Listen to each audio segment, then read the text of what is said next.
because Deborah was a prophetess, women ought to be able to occupy the role of a pastor. Well, we see that the two things are not the same. The second argument that people like to use in order to defend women preachers and women pastors, they say, well, the women at the empty tomb.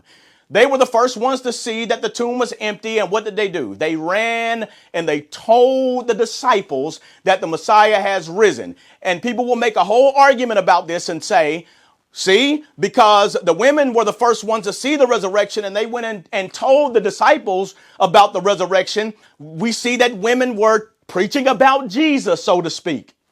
And so they say because the women at the empty tomb, that women ought to be able to occupy the office of a pastor. Again, it has nothing to do with the texts dealing with specifically the role of a pastor in the church. The third argument that people will use